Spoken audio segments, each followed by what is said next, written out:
How's that for a slice of fried gold? You think this is a fucking costume? This is a way of life. I'll be back. Just a flesh wound. I'm not gonna hurt you. I'm just gonna bash your brains. Take your stinking paws off me, you damn dirty ape! I'm sorry, Ben. I'm afraid I can't do that. It's alive! It's alive! It's alive!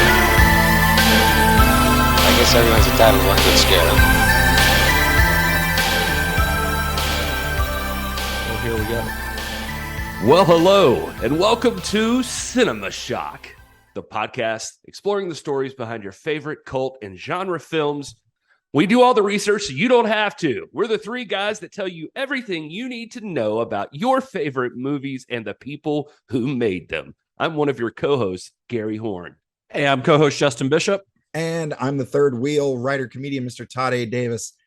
Some good old R&R. It gives one time to think, reassess, plan, and spend hundreds of thousands of dollars on whatever pops into that crazy perfectionist brain of our subject today, James Cameron, in this part 8 of our series titled The Man of Tomorrow. Try millions of dollars, Todd. Millions. Well, I didn't want to. I wasn't positive on the millions of dollars, but I was pretty sure about the hundreds of thousands. Hundreds of thousands leads up to millions, but yes. Yeah, it does. Yeah, I think, didn't we look it up on one of the episodes? He's like in the 700 range somewhere in there. He's just talking about what he spent during his hiatus, which just those submersible dives. Remember the one that he did on Titanic was $4 million. Oh, I thought he was saying it was $40K each dive. And yeah, but the whole dives. The whole expedition on that particular one was $4 million.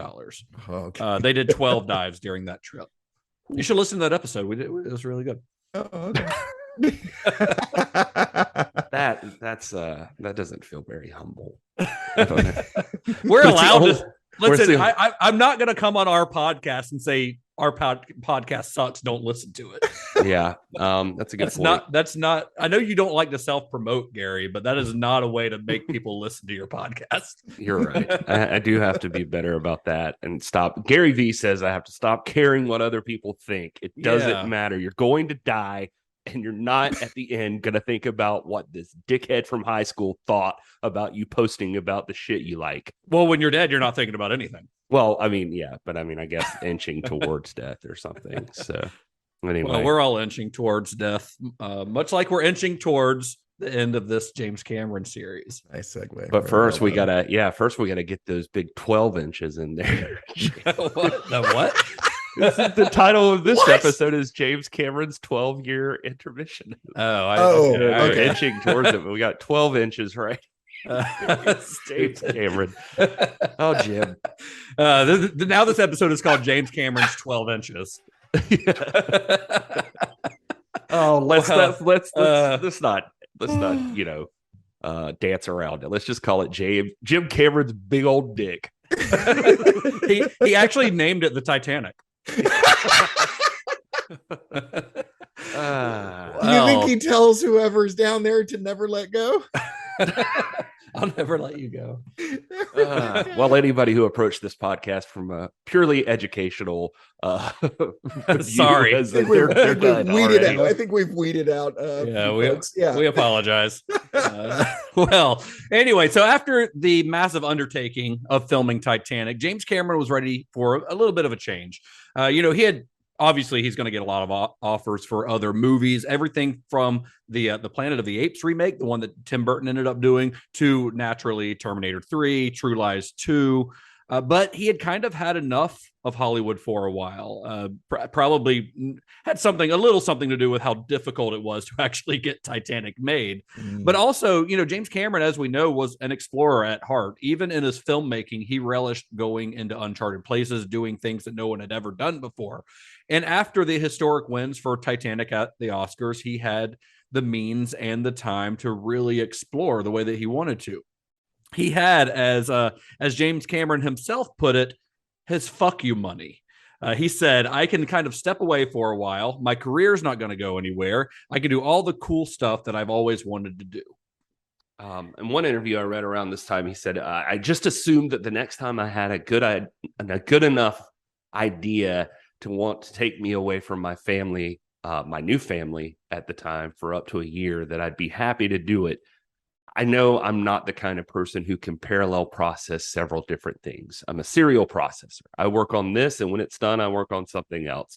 So if you have enough self-knowledge to know that there is going to be a sacrifice somewhere else, I just didn't need to anymore.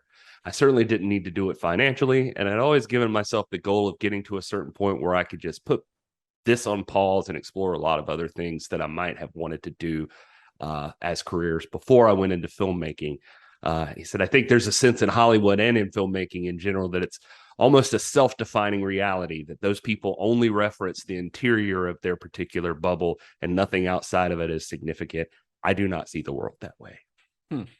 Well, he kind of figured he would take, 2, maybe 3-year hiatus from Hollywood to go on some more deep ocean expeditions, all while, continuing to produce and developing some projects that he might work on, a little further on down the road. That hiatus, however, ended up being a little bit longer than he expected. So after Titanic, it would be another 12 years before another James Cameron narrative film premiered in theaters. So for this episode of Cinema Shock, we're going to be doing something that's a little bit different than anything we've ever done before on the show, really. Instead of focusing on the production of a single film, we're going to do a bit of exploring ourselves, and we're going to take a look at just exactly what the hell James Cameron was doing for that 12-year stretch between films. We had not originally planned on doing this when we were planning this series, but as we started doing our research, we realized that a lot of the stuff he was up to during what seemed to be like him just disappearing from Hollywood has some significant impact on what he's going to do with Avatar and beyond. So we didn't feel like we could just kind of skip over it, which is what we originally thought we were going to do. So before we get into it, though, guys, I got a story about James Cameron that I want to tell. All right. Yes, so, over the course of this series, we've talked a lot. We've made a lot of jokes about James Cameron's behavior on the set of films. He has a sometimes deserved reputation as a difficult guy to work for. He's intense, he's cocky, and he's a genius. And when you're all of those things, sometimes you can be a little bit difficult. Stories from James Cameron sets often make him seem like, I don't know another word other than an asshole, but I don't think James Cameron's really an asshole. I think he can get really intense, and I think that can affect his behavior. But I think deep down, he's not like a total like scumbag, I think he's just dead set on getting his art made, and he's not going to let anything get in the way of that. And if he may have in the past gone about, let's say, relaying his feelings to his cast and crew in a way that's not very nice, well, at least as he gets into his twilight years, you start reading interviews with him later on, he has realized and fully admitted that was the wrong way for him to behave. So he, has grown as a person, which, is all that any of us could ask to do. But he's also not like that guy 100% of the time. Otherwise, he wouldn't have any friends. And James Cameron has a lot of friends. And a lot of his friends talk about him as if he's two different people, this like Jekyll and Hyde persona. His friends will refer to him as Jim the guy versus the guy he becomes on set, Jim the director. His intense on-set alter ego, in fact, was often referred to as Midge, M-I-J, which is Jim spelled backwards. So like a bizarro version of Jim, Nice. Clever. Yeah. One of those friends, Arnold Schwarzenegger, says, quote, "It's wild. He literally becomes a different person," talking about when he's on set. And then John Bruno, who we've brought up quite a few times in this series, he's the special effects supervisor who'd worked with Cameron since the 80s. He said, "I can judge him by the way he answers questions, the way he's talking to people. It's just a tone. He'll be sharp with somebody. If he turns around and says, 'This is fucked,' then that's not the day to ask him something." So his friends kind of know how to dance around this this Midge character, right? Before you tell that story, Justin, just because I don't know a better place this would fit in, I actually had something at the beginning just to throw in there, a quote from him about this very thing, because one of the interviews, and forgive me, I don't remember where it was that the guy asked him about a nickname he has, called Iron Jim.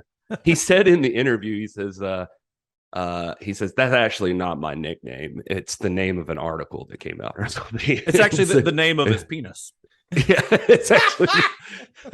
But the interviewer asked him, "Do you recognize that you are kind of that? Do you think that you have to be such a tough guy to make films like you make them?" And he said, all directors are. A director's job is to make something happen, and it doesn't happen by itself. So you wheedle, you cajole, you flatter people, you tell them what needs to be done. And if you don't bring a passion and intensity to it, you shouldn't be doing it. Also, by the way, you won't prevail. It's just that some directors are better at hiding it, or they might be more patient than I am. But I think that's part of the territory. But with most of the types of the stuff I do, there's a lot of safety issues too. Some of the stuff you saw at the end of Titanic, people can get hurt doing that. And so things have to go a certain way. There's a certain precision that's required, procedural even. And it comes from the top. It's a very much an old style kind of tribal hierarchy on a film set. The director sets the pace, sets the tone. And I do challenge the crew to do the best work and be as safe as possible. But I think that gets misinterpreted as unnecessary harshness, because people who aren't there and don't really understand what's going on. I've always had actors who want to come back and work with me over and over because they know that I'm going to push them to do their best work. He says in that same interview a lot about how even the ones that seem pissed off about it still tell the stories all the time about all the bullshit that they did. And he's like, don't misinterpret that. They're happy that they did it, and they're proud of that work, and they will eventually want to work with me again. I mean, we talked about that a little bit in our Abyss episode, whereas like immediately after the Abyss, Ed Harris was telling stories where it sounded like he was in fucking Vietnam. Then you listen to him years later when he's being interviewed for the DVD, and he softened a little bit on that, and he recalls it as if it's one of the best film experiences that he's had. Difficult for sure, but a very memorable experience that he's very proud of. Yeah, and I like the point that he makes about like with Titanic that you have to be hard on. There's any slight miscalculation in some of this shit, and if you're too nice, then somebody could die. Yeah, Well, another one of his friends, Guillermo del Toro, says that when he's on set, Cameron has a laser-like focus, and this is a quote from del Toro, and everyone knows what happens with lasers. So Jim the guy, I think isn't a bad dude. He's just an intense director. And del Toro has a really great story to prove that Jim the guy is not a bad dude. So del Toro and James Cameron they're old friends. They met back in the early 1990s at a 4th of July barbecue at Ron Perlman's house. Del Toro had just directed Perlman in his first film, Kronos, and Cameron was there with Linda Hamilton, who had starred in the TV show Beauty and the Beast alongside Ron Perlman back in the 80s. So Kronos, del Toro's movie, had cost $1.7 million to make, which was at the time one of the most expensive films to have ever been made in Mexico. So when they met at this barbecue, Cameron, he walks up to del Toro and he says, "Hey, I hear you and I make the most expensive movies in our respective countries. So when can I see yours?" Well, a few months after that meeting, James Cameron became the first person in the U.S. to see Kronos projected on screen. Guillermo Navarro, who is del Toro's longtime cinematographer, they still work together.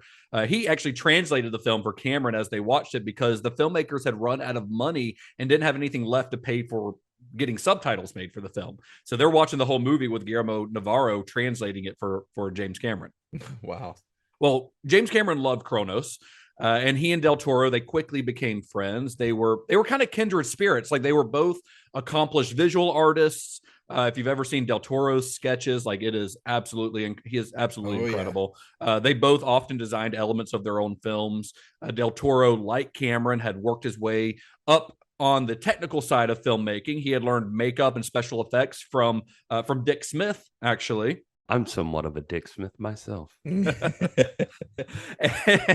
But del Toro had also done pretty much every job on a film set, from operating the boom mic to being an assistant director. Just like James Cameron, he can pretty much do it all. Well, del Toro was kind of broke after pouring all of his money into Kronos, and he would end up staying in James Cameron's guest house in Malibu anytime that he was in the LA area, sometimes for months at a time. The two they were like buddies. They would go laserdisc shopping together. Del Toro says that like James Cameron, he would buy like Del Toro would buy like 3 laser discs. James Cameron would walk out with like 100 of them because he's a millionaire and Del Toro's broke. They would they'd order takeout and watch movies together. Del Toro would introduce all these like weird, kind of obscure horror movies to James Cameron and stuff. They had movie night, they would critique each other's rough cuts when they were working on films. This is going on for years, I feel like this is where the friendship montage with that song, like, about my best friend. It's weird that you say that because I was literally picturing in my mind like James Cameron and Del Toro on a couch, like with a bowl of popcorn in between them, and like laughing and pointing at the screen. There's like a shot of them skipping side by side. They come out with matching T-shirts that like says best friend and it's pointing they're with him. Or they come out wearing the same outfit out of the dressing room and they don't realize it. They're both like pointing. You too. But yeah, I mean that's what it was like. It was like I would watch a sitcom about these two guys. I think Jim and Guillermo, hanging out.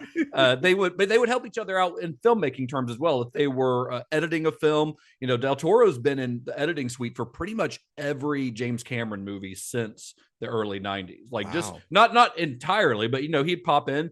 Cameron would be having trouble on a certain scene, trying to figure out what works, and Del Toro would give him suggestions, and vice versa. James Cameron would do that for Del Toro's movies as well. So they've got this great little buddy comedy thing going, right? But then, okay, let's say that's your movie, that's your buddy comedy. Third act, we get a little bit of a twist, right? Ooh. 1998. This is after Titanic comes out, wins all kinds of stuff, makes all kinds of money. Del Toro's father was kidnapped in their hometown of Guadalajara, Mexico. Kidnapping in Guadalajara is not uncommon, but the reason it happened in this case is because Del Toro had just made his second movie at this point, Mimic, released by Miramax. That movie cost about $30 million to make, which was easily the most expensive thing that Del Toro had worked on. And that made everyone in his hometown of Guadalajara think that he was this like Hollywood high roller. They thought he was just rolling in the dough. So they kidnapped his father and they demanded a ransom. As you do. Yeah. The problem was Del Toro didn't have any money to pay. The kidnappers, they asked for $1 million ransom, but Del Toro had, once again, he'd sunk all of his money into this film, and nobody else in his family or anyone could possibly afford to pay that kind of ransom. So a little time goes by, the kidnappers double the ransom. Jesus. And presumably they did this because they thought maybe Del Toro was holding back on them or something. They're like, oh, fuck this guy. He's not going to pay us. Now you have to pay $2 million. That's me speculating, but that's kind of what it seems like. Well, this goes on. Tell me this story ends with James Cameron sending a robot army in, like a drone army. Not quite. That would be a better story. But this goes on for 72 days. The kidnappers have Del Toro's father for 72 days, a month and a half, basically. Or I'm sorry, 2.5 months, basically.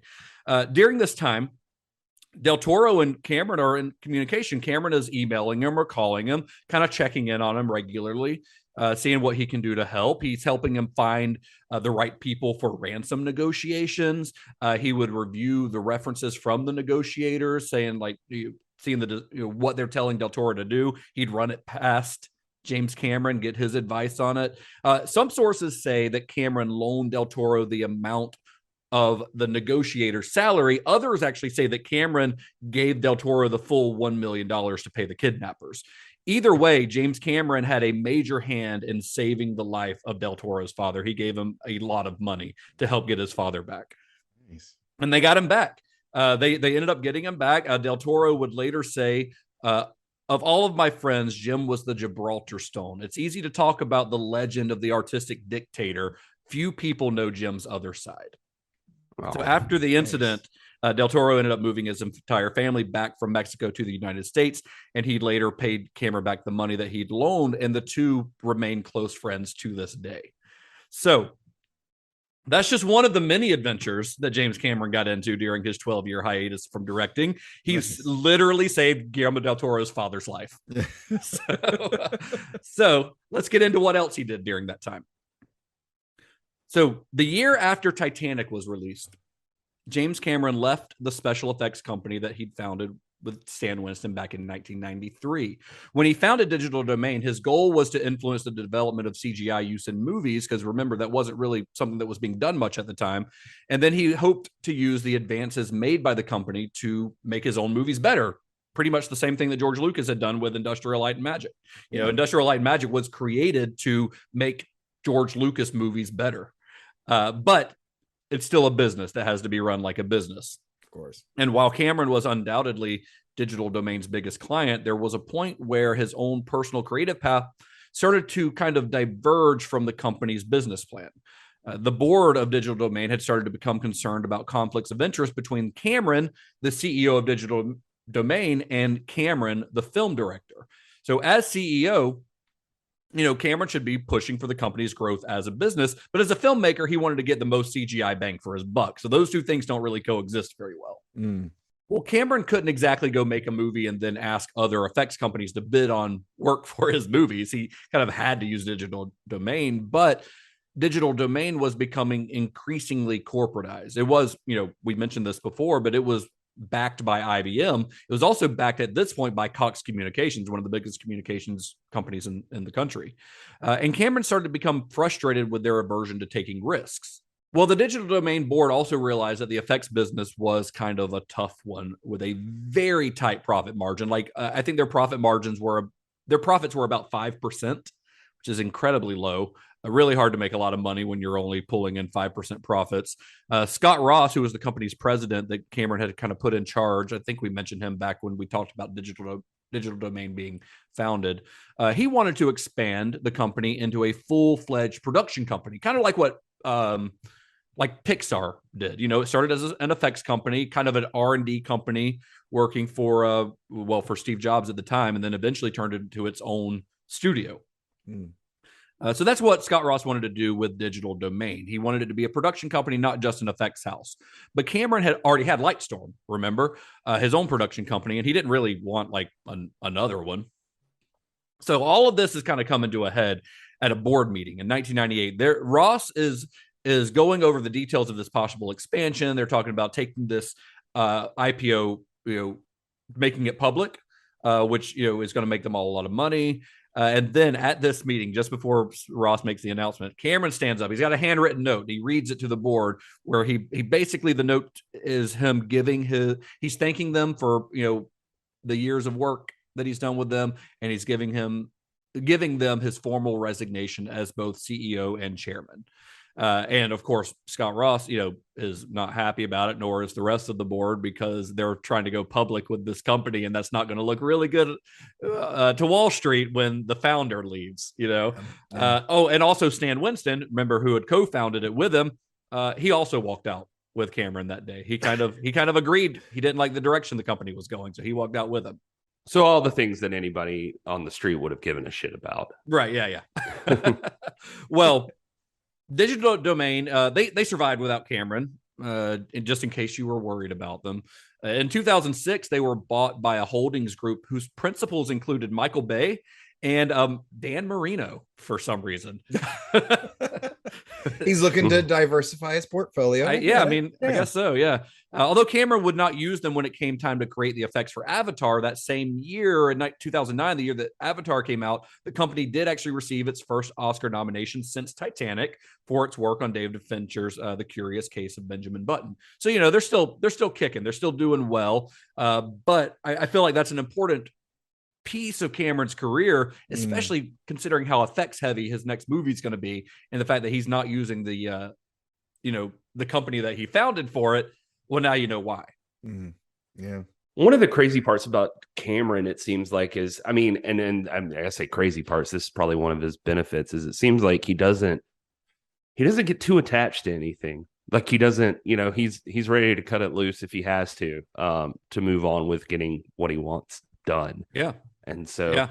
I even say that with I remember reading some stuff about like film and everything, like he's, like a lot of directors consider that an artistic choice now and stuff. And he was predicting way early on, eventually we're not even going to use film. That's just we're going to call it film, but it's not going to be film. And And by Titanic being over, he was just kind of like, if I never use film again, I'll be happy. Like, Yeah. I'm fine. If I would have had the stuff I had on Titanic for any of my earlier stuff, I would have just done that. And Well, I mean, imagine if he were able to take that expedition to the Titanic with a digital camera where he didn't have just 12 minutes to shoot, and how much easier that would have been. Yeah. right. And cheaper, much cheaper. I was about to say very, very cost effective. Yeah. And he was I very mean, much in, like even with the CGI, like coming up on Avatar, I was reading stuff earlier on with him, like way earlier on. He's so good at predicting things, but he was just kind of seeing that same thing of like, he's like, prosthetics and that sort of thing are going to go away. We're going to update people's look with CG and that sort of thing. He's like, maybe, kind of the stuff we talk about. I mean, he seemed to imply, of course you might use some prosthetics, but you'll overlay it with some CG stuff. Right. But well, there's a reason that Rebecca Keegan named her book about James Cameron The Futurist. yeah, exactly. So he I don't know. He just always seems on the cusp of things, and he's ready to let go, like whatever aspect of filmmaking he has to, or Yeah, he doesn't feel like he has to just hold on to it just because that's the way it's always been done. He's not that kind of guy. right. Well, around the time that Cameron was breaking up with Digital Domain, he was also breaking up with his wife. Oh, As you may remember, in our Titanic episode, we mentioned that Cameron had married his longtime on-again, off-again girlfriend and the Terminator star, Linda Hamilton. was And this they his got first married. wife? This was number 4. This is number 4 at this point. Like I said, anyway, he doesn't hang on to anything if he. Well, is this part of that? I don't know. Maybe. Well, they got married in the summer of 1997, and by the summer of 1998, the two had separated, and they filed for divorce the following December. Well, Hamilton, we mentioned this very briefly, I think, in our Terminator 2 episode, but she had struggled with a mood disorder and depression for much of her life and had begun seeking treatment for it in the mid 1990s. She and Cameron had kind of hoped that starting a family would help her find some stability. They had a daughter. I think her name's Josephine, if I'm not mistaken. But by the time Cameron emerged from his 3-year experience of making Titanic, where he was just laser focused on making that film, their marriage was a far from happy one. In fact, at the Oscars that March, the year that Titanic brought home 11 Oscars, the two were actually seen bickering on the red carpet, like in full view of the camera. And when a reporter later asked Hamilton if winning 11 Oscars had changed her husband, her reply was, quote, "He was always a jerk, so there's no way to really measure." Well, years later, in an interview with Oprah Winfrey, I think this is about 2005 or so when she had this interview, Hamilton opened up about her mental health struggles, how they had affected her marriages. And she said that by the time Jim and I were together, I was really spiraling out of control. I fought him. I fought everything about his life. I really said a lot of cruel, aggressive things to him, words that should never be spoken to one that you love. So this wasn't like Cameron's a jerk and that's why or he's cheating on his wife, although we know he has a history of that in the past. This was really a situation where they were just it sounds like they were just not compatible, and largely because she was not in a place in her life where she could be a good partner. I mean, she fully admits that. Oprah just gets it out of them. Oprah will do that. Yeah, she's good at that. But no, like Linda Hamilton definitely is it's sad that she had to deal with this. Like even at the time of like Dark Fate, I remember like somebody tracking her down in New Orleans or something and doing an interview with her, and she was like kind of a hermit, most of the time. And right. And that's pretty sad. But like she says that she knew who James Cameron was going into the relationship, and they just weren't compatible people. And one quote I saw, she says, he was all brain and work, and I was all heart and living. He had guns next to his side of the bed, and I had crystals and fertility symbols next to mine. We were just really not meant to be together. Nowadays, we tease and play and have a lot of respect for each other. I think the man is an extraordinary director, and he's a complete genius. So she's like nice stuff about him now, but sure. And obviously she was dealing with her own thing too. He seems to mostly be on pretty good terms with all of his ex-wives, actually. Him and Gella and her, he congratulated her. He was like the first person to congratulate her when she won Best Picture, and they're still friends. And they worked on The Abyss together after they separated. Yeah, but sometimes people just don't need to be married to each other. That's why Todd and I divorced. Yeah. That and Gary's nowhere close to James Cameron's 12 inches. That is, yeah, we'd be going into negative numbers, I guess. But, wow. no, Do you have an innie? Is that what you're saying? I'm just saying, compared to the amount of hair on Todd's ass, it seems like it. It's just like once you push through that, it's just oh like my god, nothing. this is getting far too graphic. It's just a little helmet peeking above the bush. Oh wow, it's like Homer going into the shrub. Well, oh Lord. Okay, this is a graphic episode. It is. Why did we do this? Well, after Titanic, Cameron was eager to get back underwater to start exploring the ocean again. And he figured his best way to do this would be to sell a documentary about revisiting the Titanic wreckage, this time using new technology that would allow him to take the audience further into the Titanic. He also planned on packaging this documentary with a trip to the sunken German warship, the Bismarck. So he figured, hey, we're going to work with the Keldysh. We'll, knock out two with one stone. They're not that far from each other. I mean, they are. They're both in the same ocean, though. So it's a lot easier to do it that way. Well, Cameron had also at this time been working on developing some new 3D cameras with a guy named Vince Pace. Vince Pace was a technician and cameraman who had helped him build the underwater lighting system that was used on the Abyss. And Cameron saw this new expedition to the Titanic wreckage as an opportunity to test out these new cameras. Now, Cameron was not interested in using 3D technology because it was like the hip thing to do at the time. Remember, this is like late 90s, early 2000s. At this time, 3D tech was very much seen as a dead fad. It had first been used widely back in the 1950s. It saw revivals every decade or two. But I think the last real burst of like 3D movies being released commercially had probably been in the 1980s, especially with like horror stuff, Friday the 13th, Part 3 and things like that. Jaws 3D. Jaws 3D, although that stuff, even that was a very short-lived fad. And I would say had some questionable results, including the two that we just named. Well, my favorite parts of it now are, while I still love going back to watch these movies, is like that it doesn't carry over filmmaking wise when you're not watching the movie in 3D and like you're on Jaws and somebody's like Jason Voorhees is pointing a spear at your face. Like right. It's just a 5 or 10 second image of him just poking at the camera with a spear. Yeah. Like, okay. Well, traditional 3D tech, as had been used pretty much since the beginning of the format, was pretty imperfect and very impractical. The way that it had always worked was by filming an image with two cameras. You had one representing the right eye, one representing the left. And then when you synchronize these two images and watch them through glasses that allow each eye to only see its own movie, that's why you've got the red and the blue, the two films created the illusion of depth. The problem was with this version of 3D is that perfect synchronization of the images is nearly impossible, which leads to most 3D films looking kind of fuzzy or having a ghost image. And that's why people get like nauseous and stuff when they're watching 3D. Mm. Did they ever try playing two different movies? I'm sure they have, but that would be what is interesting. it? Like when that guy screened The Shining like forwards and backwards at the same time. Yeah. Oh, wow. Cameron had experimented with the tech before when he and John Bruno had made T2 3D Battle Across Time for Universal Studios. You remember that, guys? I went to that. remember I that. do remember Yeah, that. it was cool. I went to it as well, like in the 90s. It was really cool. This kind of theme park ride, and it was like a 12-minute video that I think had like a $60 million budget.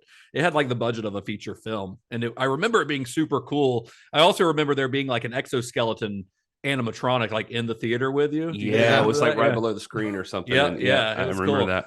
Well, to make that film, Cameron had two heavy film cameras mounted together, which created this huge 450-pound package. So think of a camera system the size of a dryer, right? Like that's God. Yeah. So not a little unwieldy. And despite this unwieldy piece of equipment, Cameron was excited by he liked the way that the film turned out. He was excited by the prospects of 3D, and he set about trying to figure out ways to improve it, which we will, of course, get back to later on down the line. yeah, once Avatar hits, it's just all 3D all the time. That's all we got now. Cameron. Yeah. Well, at the same time that he's looking into ways to improve 3D technology, Cameron was also working with his brother Mike on building smaller robotic cameras that would allow him to get into the nooks and crannies of the Titanic in ways that the ROV that he used on the film could not. Do you think Mike's ever just sitting around and just like, God damn it, Jim, just let me take a nap? Well, it took them about 3 years and $1 million for each of the two bots that they ended up using, which they ended up nicknaming Jake and Elwood. Nice. Blues Brothers. Why, but I like it because I love you the get Blues it. Brothers. Yeah. I mean, I know the reference, yes. I don't know why they named him Jake and Elwood, but I do get the reference. Well, I'm glad you asked because, no, I'm just kidding. I don't really have an answer for this. Yeah, you did last time, though. I did actually for Snoop Dogg. Snoop Dogg, but not Jake and Elwood. I think they just thought it would be cool. They just like the Blues Brothers, That's it. So most ROVs that could operate at the depths where the Titanic lay were pretty big, about the size of refrigerators. Those are like the ones that we see in Titanic. They're pretty large. Jake and Elwood, however, were only about the size of microwaves. And instead of relying on a big cable connected to the mere submarines as their power source, they relied on an internal battery. Also made a mean pizza. And they had this thin fiber optic cable that was about the width of a human hair that would send data back to the monitor. So a huge step up in technology compared to what they were using just a couple of years earlier, So cut to September 2001. Totally insignificant month. Uneventful. Cameron's back on a Russian sub. They're using the Keldysh again, same research vessel they'd used on Titanic. He gets back on one of the mirrors. He's heading down to the Titanic's wreckage site once again. This time, he brings Bill Paxton along with him to kind of provide a sort of layman's view for the documentary that he's filming. What's his name? Louis Abernathy is there as well. Remember the big bearded guy in Titanic? Oh, yeah. He's there with them. But in addition to them, they've also got several scientists and historians, including Ken Marshall and Don Lynch. Remember those guys who'd been the consultants on Titanic? Ken Marshall was the one who painted the paintings in the book that helped get the movie greenlit. Yeah. And he brought along John Bruno as well. John Bruno is actually credited as a second unit director or assistant director or something on the documentary. Mm-hmm. But John Bruno's there too. So he's got his buddies and he's got a bunch of scientists and Titanic nerds on the sub with him. Well, the footage that Jake and Elwood brought back is pretty remarkable. With these two miniature ROVs, they're able to see things that nobody had laid eyes on since 1912. They're able to get inside the ship, go through portholes. They find like a china cabinet that's almost completely deteriorated, but the china is still stacked and almost perfectly preserved. Like it's pretty incredible. Some of the stuff they see, some of the stained glass windows that are still somehow fully intact. Like the glass hasn't broken. Mm-hmm. It's really wild, like stuff that they could have never gotten on their previous expedition. But then as they're shooting this on their second dive, Elwood lost power. The ROV's battery actually exploded internally and it ended up, so it just died and it floated to the surface. It's inside of the Titanic at the time, so it floats up to the ceiling of Titanic's D deck and just kind of stuck there. Well, Cameron's not going to leave Elwood behind. For one, it's $1 million vehicle, but also like they didn't want it to be just another. They didn't want it to be like stuck in the wreckage. It didn't feel right for it to be like abandoned in the wreckage of the Titanic. Right. So the only tool that they had to get it back was another $1 million vehicle, the only other one in existence, which is Jake, the other ROV. Otherwise, Cameron was going to dive down himself. Yeah, he was going to. I mean, he would have died. Yeah. But he'd have done it. But I was going to say, that doesn't mean he wouldn't have tried. He would have died very quickly. So the robots, these ROVs had actually been designed to rescue each other. They were lined with Velcro so that one could kind of grab onto the other if necessary. So they tried this a couple of times. It's not working. They keep trying it and they're about to give up. And then Louis Abernathy actually suggested a pretty low-tech method to retrieve the stuck ROV, which was a clothes hanger. So they attach a clothes because the robots had this little bit of mesh on them. So his idea was to use the clothes hanger to hook in the mesh and grab it. And on their next dive, they made another attempt to retrieve Elwood, and they got it. Nice. And James Cameron's actually piloting it this whole time. Like he's controlling the ROV, so he's actually in charge of doing it. This makes for some excellent documentary drama. It does actually, because you see all of this in the documentary. It is very dramatic. Like it's some really cool footage that obviously they had not planned on that being part of the movie, but it works really well in the context. Oh, and also this is all happening on September 11th, 2001. Okay. So, about an hour into that day's dive, Cameron's his other brother, one of his other brothers, I think he's got like 4 of them. His youngest brother, John David, who was manning communications aboard the Keldysh, sent the Mir 1 a message that simply said, terrorist activity, World Trade Center, air travel stopped. Well, they didn't know what to make of that. They're like, oh, should we abort the mission? What's going on? Several miles above us in the real world. And his brother told him, do not abort the dive. Keep doing what you're doing. They continued their dive, but they could only kind of wonder what the hell, what did that mean? Can you imagine getting that message and not knowing what the hell's going on? Yeah. Not knowing that George W. Bush had directed a bigger blockbuster than you ever could have. Much more expensive, too. Yeah. Oh, what a terrible joke. No, it's a good joke, Gary. All right, thanks. After several more attempts to get Elwood, again, Cameron's he's controlling this all himself. They were able to rescue it from the wreckage, and then they returned to the Keldysh, in what should be a celebration because they got this $1 million vehicle off. But when they get aboard, the mood had kind of changed aboard the research vessel, and it didn't really feel appropriate to celebrate the way that they would have otherwise. They returned to the ship and they found out about the terrorist attacks that took down the World Trade Center and the Pentagon. And you see all of this in the documentary, by the way, in the final minutes of the documentary. And Cameron says, all of a sudden, everything we're doing means nothing. It felt like it was so trivial. You're invested in your own fantasy, feeling like it's life or death, and then you realize it's stupid, it's juvenile.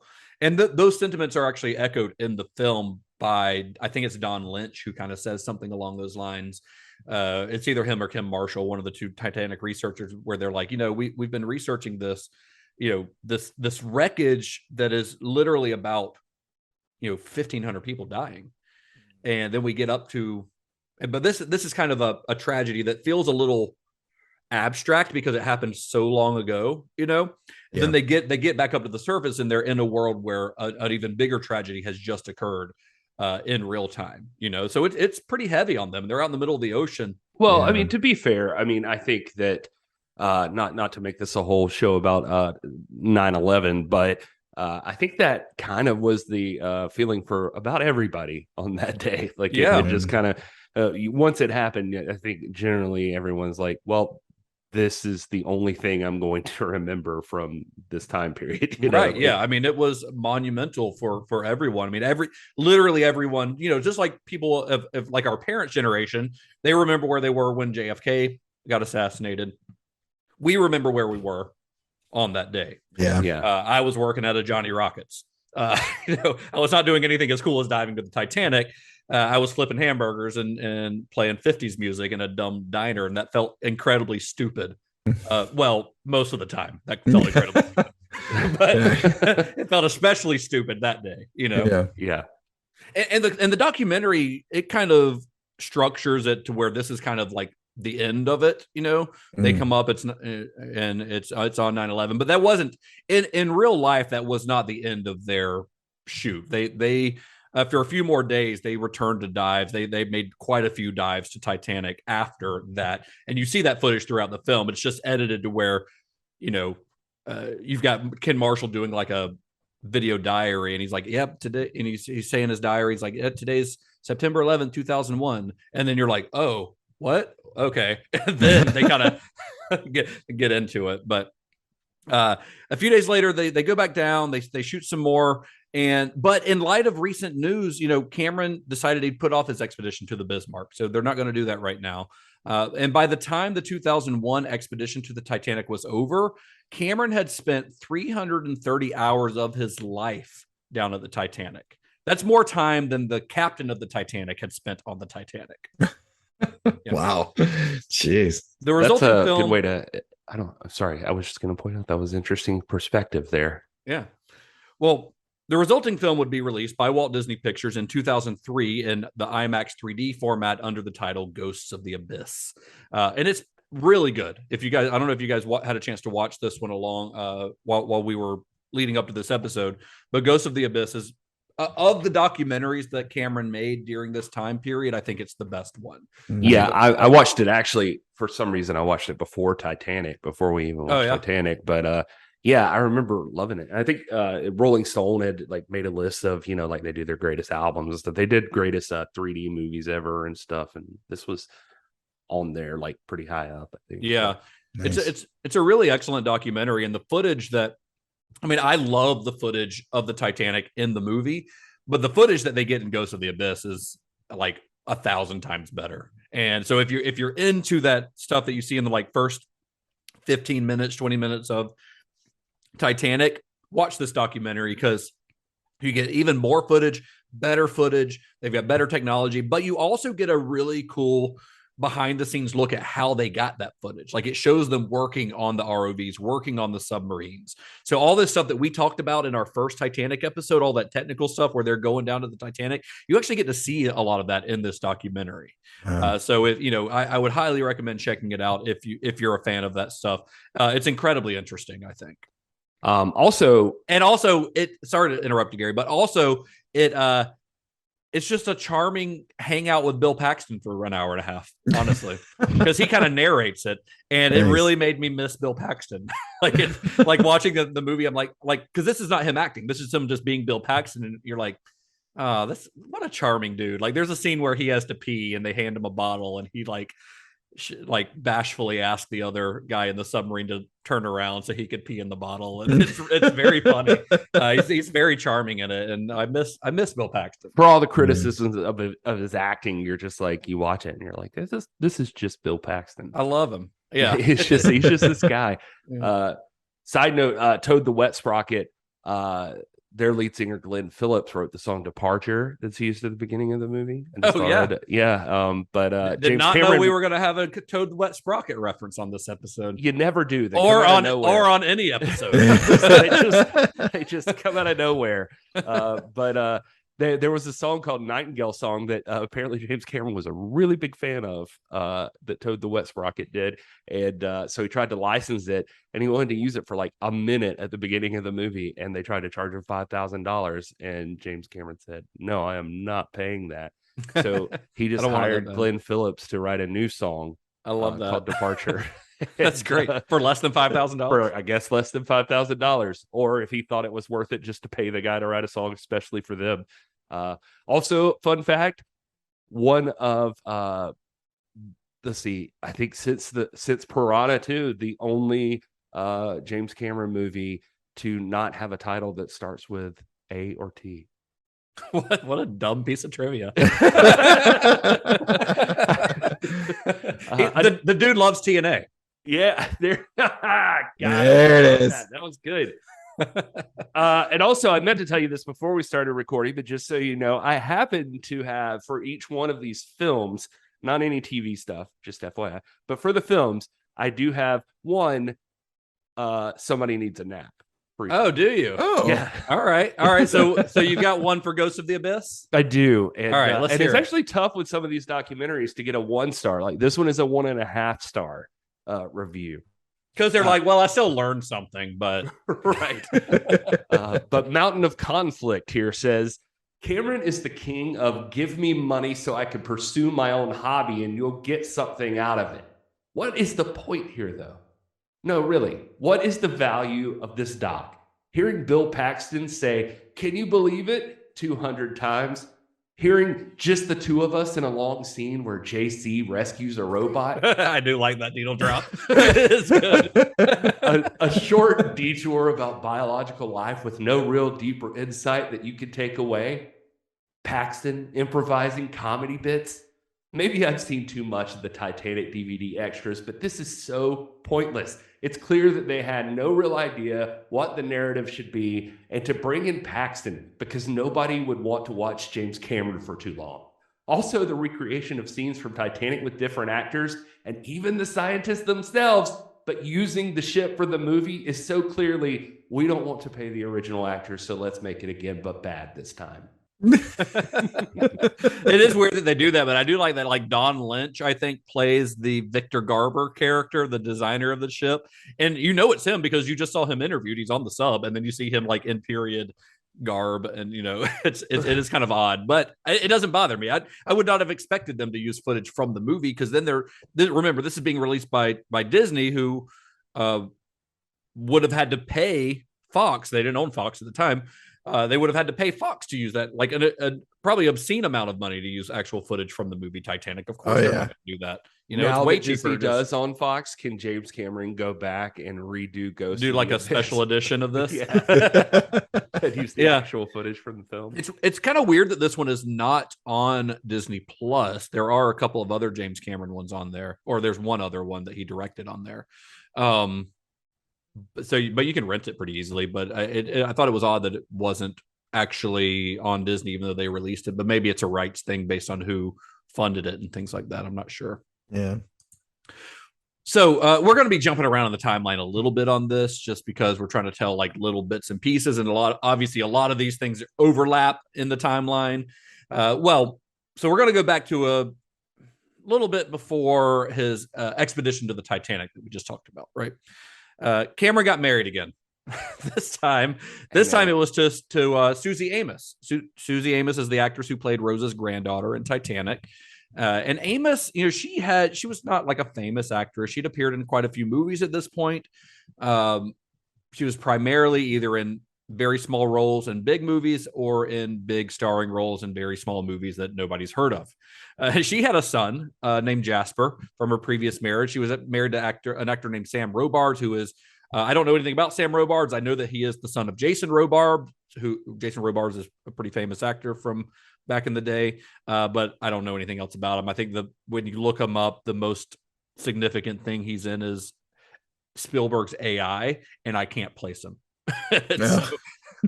But Susie, you know, she was another one of those kind of adventurous types that Cameron was often attracted to.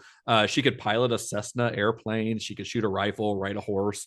But she was also, as Tom Arnold would later describe her, a peaceful Earth Mother type who really brings out the best in Cameron and lets him be him. And unusually for an actress, and I think this might have been part of what James Cameron saw in her, was that she didn't really seem that interested in being famous. She didn't want to live that like movie star life. She would actually end up retiring from acting not long after she married James Cameron. By any account that I've found, and this could be wrong, but nothing I've found has indicated that the two had any kind of like affair while filming Titanic, you know, while he's married to Linda Hamilton, or engaged, I guess, to Linda Hamilton. But Bill Paxton would later say that I could tell that Jim was sweet on her.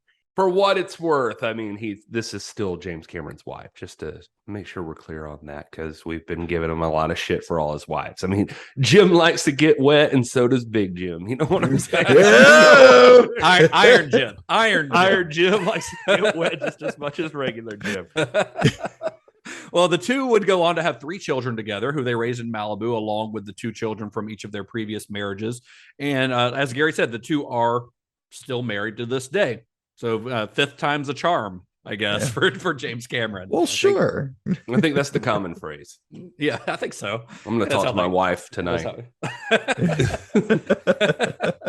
Well, Amos's final acting appearance is in the 1999 movie Judgment Day, starring Mario Van Peebles and Ice-T. Do you guys remember this movie? Judgment Day. No. 100% no. No? Okay. It's definitely like late 90s straight to video version of like an exploitation movie. I remember renting it back in the day, but I do not remember anything about it, which probably doesn't. The fact that it stars Mario Van Peebles and Ice-T probably does not bode well for it. I was gonna say, like, if Mario Van Peebles was in it, like, there's a good chance it was DTV. You know, good for Mario Van Peebles. He made a name for himself. He made a career out of it, man. Yeah. You know, but after she retired, she kind of shifted her focus to environmental activism. And in 2005, she co-founded an independent nonprofit school in California that focused on sustainability. It later actually became the country's first vegan K-12 school with a 100% plant-based lunch program. The school is also zero waste and 100% solar powered, thanks to solar sunflowers, which are these like solar panels that kind of open up like a flower, where they've got all their panels that open up. And those solar panels were designed by James Cameron. Hell yeah, they were. Isn't that wild? Like, what the fuck can this guy not do? This is a theme for Jim Cameron. He's going to start trying to make the world a better place. This school's called the Muse School, I think. And that's why I wanted to make sure we focused on this, because this is relevant to what he's going to be doing down the line. Oh, 100%. But yeah, for Susie Amos, that I think this was an idea that she and her sister came up with. Rebecca. Yeah, her sister is the other co-founder of the school. Yeah, and this also led to them starting a program that's still going on called OMD, or One Meal a Day. She wrote a book around that. I think she's got a couple of books now. It began with all this because they had to convince parents that it was okay to have like the all vegan lunch program and that kind of thing. They're like, listen, you can give them bacon and eggs in the morning for breakfast if you want to, but for one meal a day, you're going to have completely plant-based whole food, like a meal. And so anyway, that was like it's like an initiative you can still. I looked at it literally before we started this just to see. It was like, is this still around? It is. Yeah, it's pretty neat. I mean, she also founded something called the Red Carpet Green Dress Initiative, which showcases sustainable fashion on the red carpet, specifically at the Oscars. And we're going to.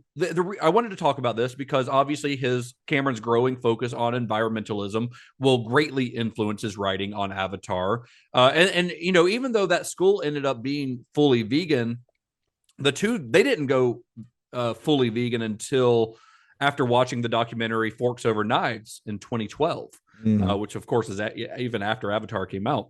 And then in 2014, they founded Plant Power Task Force, which is a fairly aggressive name for an organization that's focused on showing the impact of animal agriculture on climate change and the environment. And then Susie Amos also founded the Cameron Family Farms and Food Forest Organics, which is a plant-based cafe and market in New Zealand, of all places. And I think that's because I'm pretty sure Avatar was filmed in New Zealand, if I'm not mistaken. So that's probably why it's in New Zealand. I like a lot of guys like Tim Ferriss and stuff like that. I just think they're fun. But one of his books is Tribe of Mentors, and James and Susie Cameron are in there. So I've been joking about little things that I've read in there in the past. But their Tribe of Mentors is actually a pretty fucking cool book. Just side note, it's like he interviews like 500 really successful, productive people and asks them like the same 5 questions, and they all answer it. And it's just a book that is the answers from these people, and so you could just flip it open to anywhere at any time and just try to get inspiration from like somebody answering, or like just there's no order to it or anything. Right. It's just like, oh, here's James Cameron and Susie Amos. What did they say to these questions? Anyway, their most gifted books at the time of the writing of this were The China Study and The Cheese Trap. The China Study is all about plant-based whole food. Obviously, that was one of their big things. And The Cheese Trap, well, that's because cheese is always the thing that people claim is the hardest to give up. So all mammals have naturally occurring opiates in their breast milk for a reason, because it keeps addictive. Keeps the baby coming back to nurse so that it will thrive. But if you think about a human baby growing from 7 pounds to 18 pounds in a year, then you think of a cow growing from 60 pounds to 600 pounds in a year, you're getting that many more opiates in your body. And you think about it. So you're having a glass of milk or cream in your coffee, but when you have yogurt, they actually take even more of it and condense it down and stuff it into yogurt or cheese. It's like a block of morphine going into your body. These are all James Cameron quotes from the thing. This explains really why I like cheese as much as I do. Cheese is 100%. I love cheese so much. Like I've got like Impossible burgers in my freezer like all the time now, but I still put cheese on them. But this is all about health and sustainability, and it sounds like I'm making fun of the guy. But I'm really not, because I'm sure that someday in the future, I really do believe this, that we're all gonna look back. We'll be looked back on as fucking savages. Yeah, that's how the world, I think, is supposed to work anyway. We can look back on people 100 years ago and for like 1,000 different reasons be like, you guys were fucking terrible. Yeah, but the world's supposed to keep evolving that way, I think. But he actually even says, like in the Tribe of Mentors thing, he actually talks about how he even thinks the whole food plant-based diet thing fueled his productivity. He mentions in there that he would get sick on shoots every time he did like a shoot. At some point he would get sick, especially the big ones like Titanic, where it takes like 6 months or something. He said even just in case we don't mention, but he even says it happens on Avatar. But like he does them and it takes like a month off because he gets sick and he can't function anymore and he's just so tired and beat. But then he'll go on and like where he's at now, like do like Avatar 2 and 3 back to back, and he says he feels fine. He's great. Good for him. Yeah, and I mean, listen, think, I saw Weird Al Yankovic a couple nights ago, who was in town, and the man's 62 years old, and on this particular tour, he's sitting down a lot, but because of the nature of the tour. But the guy is in incredible shape for his age. If you watch him on his regular shows, he's jumping all over the stage, kicking high kicks, and he looks great. And it's because of his vegan diet, honestly. I mean, that's a large part of it. Yeah, I think by the time you get to Avatar 2 and 3, I think they've made their sets completely vegan catering, and they're also like executive producing a documentary called The Game Changers, which is about like plant-based protein and stuff. Because the biggest thing, like, it's gonna have like Arnold in it and stuff, because it's like everybody thinks you got to have meat. That's what you've been taught. They say like doctors have been taught that, and just like the dairy industry, it's like pushing milk's the only way you can get calcium. People in the meat industry are pushing that meat's the only way to get protein, and they're like, no, all this stuff comes from. How's a cow get calcium? Exactly. That's literally a thing they say in there. Like, well, the cows and bulls and everything are just eating fucking lettuce, so how are they getting it? You know, and or their protein. And so anyway, all this is worth mentioning because sustainability, veganism, etc., all become huge parts of Cameron's life, like starting in this area with Sumi Amos, and essentially in all this time in his relationship with her, ocean, space, etc. Cameron gets really this philosophical view that you should learn to lean in more to you're part of an interconnected universe. You're part of a bigger machine. And you start seeing that play out in the next movie. Well, yeah. And I think that, you know, as we'll get into it when we talk about the movie, but Avatar is an idea that he's had for a long time before this. But I do think that it's the way that Avatar ends up leaning into environmentalism is inspired greatly, I think, by his relationship with Susie Amos. And I think that all of this stuff is a major influence on his work on Avatar and will be on all of his work probably going forward. So it really kind of felt important to not just skip over this stuff because it is relevant to the story that we're trying to tell. 100%, because, you know, if you're a vegan, you're going to tell somebody. Yeah. Well, so Cameron was not completely cut off from the world of filmmaking during this period either. And in 1998, after Titanic, he began working on acquiring the rights, the remake rights, actually, to Andrei Tarkovsky's Solaris.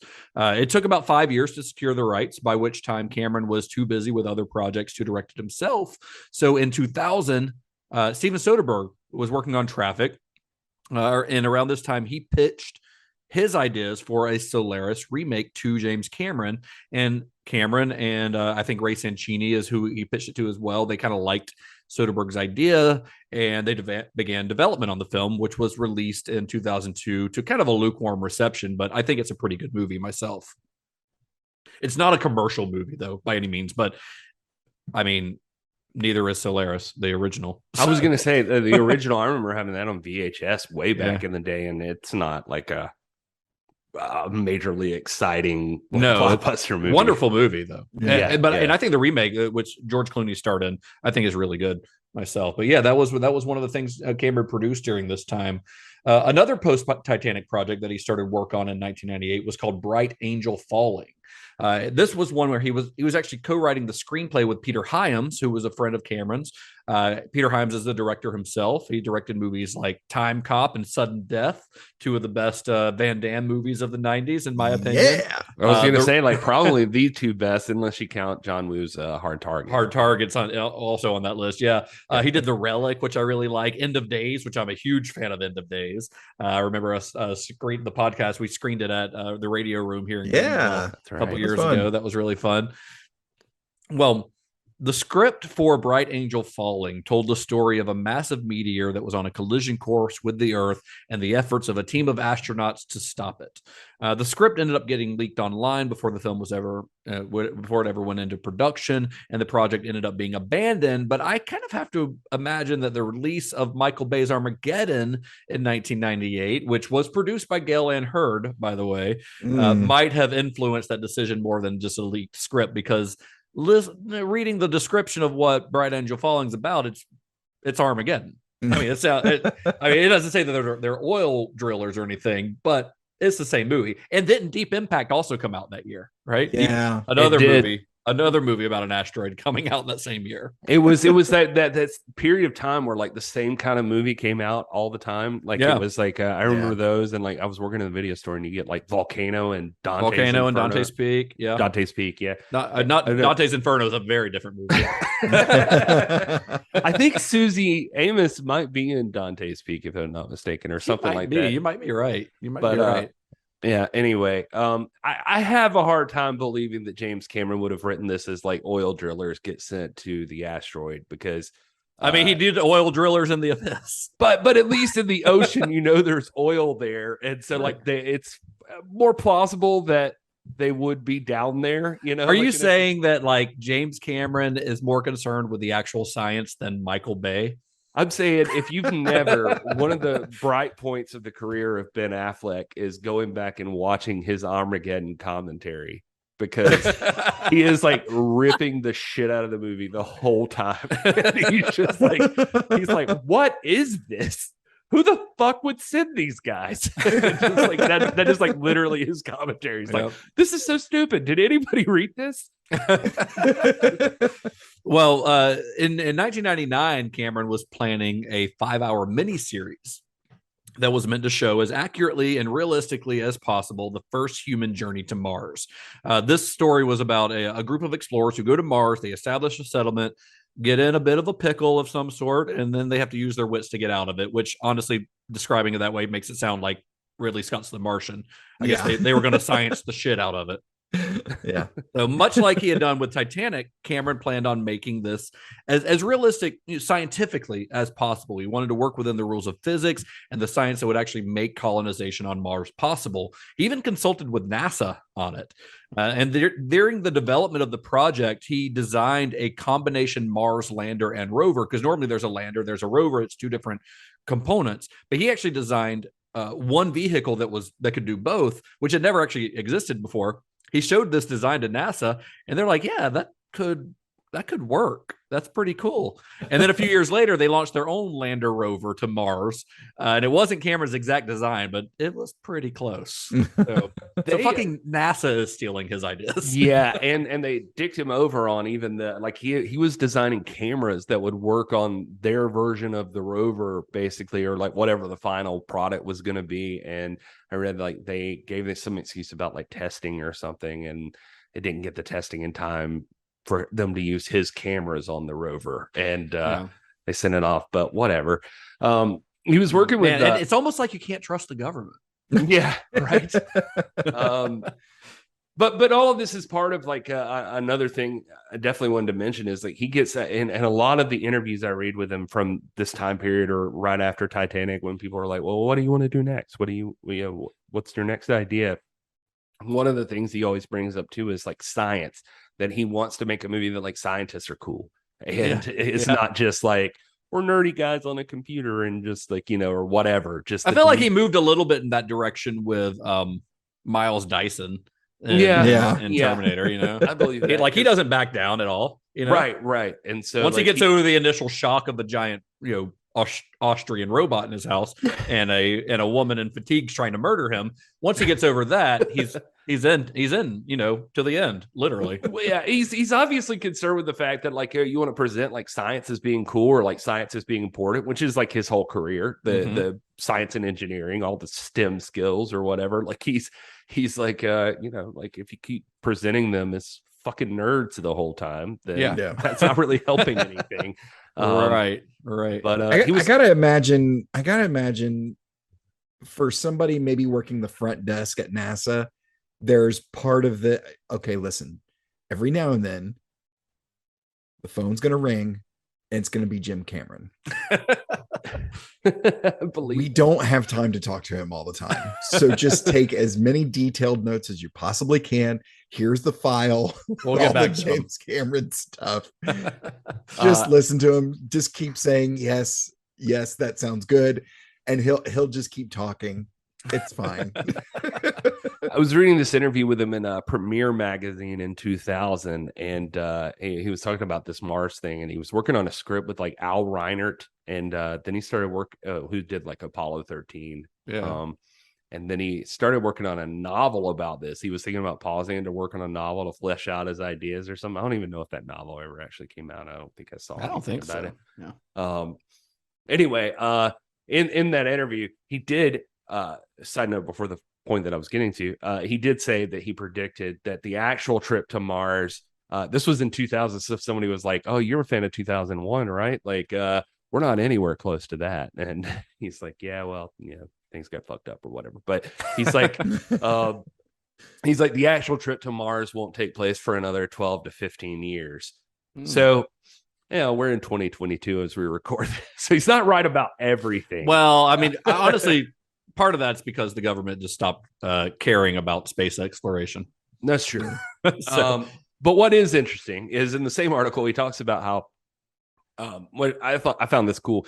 He says, quote, "The Mars Project is a fictional miniseries with tendrils in many media. The current plan I have in my head is to do it both as a TV miniseries and a 3D IMAX movie. We're also doing a live streaming website, which we'll treat as a real mission with actors who stay in character and talk over a webcam the entire time. Interesting. I'm involved with a company that is creating streaming media from extreme environments. We're also developing tiny 3D cameras for the IMAX project, so we hope to see those flown in space.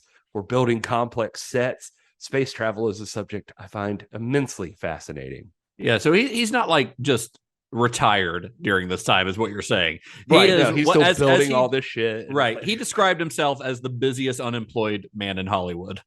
And his idea was to release that as simultaneously as a 3D IMAX movie, hoping that it would kind of boost the 3D format.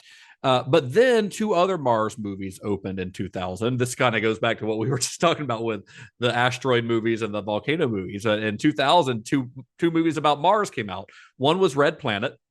One was Mission to Mars, directed by Brian De Palma.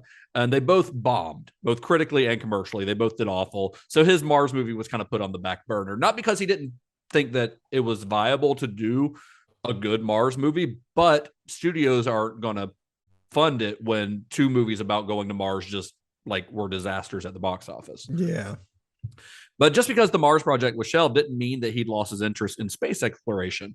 In fact, Cameron actually approached a privately run Russian space program about going to the Mir space station and filming a documentary there with his 3D cameras. He trained to be an astronaut. He underwent exhaustive physical tests and astronaut training in Moscow. But then the Mir space station ended up getting shut down due to lack of funding, so he wasn't able to go. It was actually suggested that he could go to the International Space Station instead, but that meant getting NASA involved. NASA's a bureaucracy, and that wasn't something he relished, but he was still, interested in doing this documentary. Well, his project had gotten some momentum at this point. He'd gotten commitments for nearly $30 million in funding. He was looking for a little bit more than that. So he's continuing to kind of develop this. And he had actually planned on doing a spacewalk himself during the filming of the project. But then he found out that meant spending 18 months abroad and away from his, he's got a wife and 5 kids at this point. In order to train. So we started kind of having second thoughts, and he asked NASA to give him 6 months to think about it.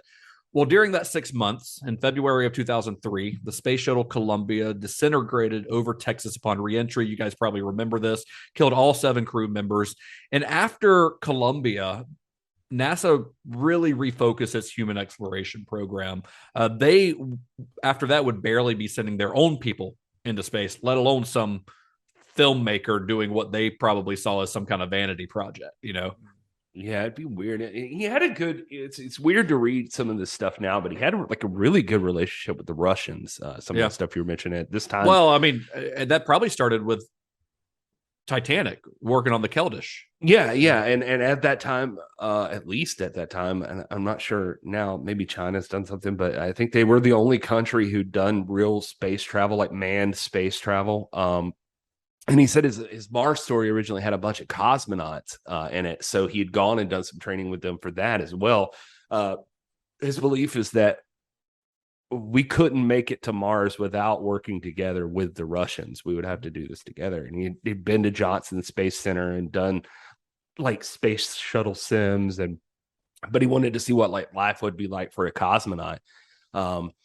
He talks about the centrifuge that they had over there. He wanted to ride in that because he thought it would be a fun experience to simulate a launch. And NASA doesn't take people off the street and let them just ride and stuff. So in Russia, you could pay to do it. So he did. And he just wanted to see how he'd hold up. And they're like, yeah, you'd be fine.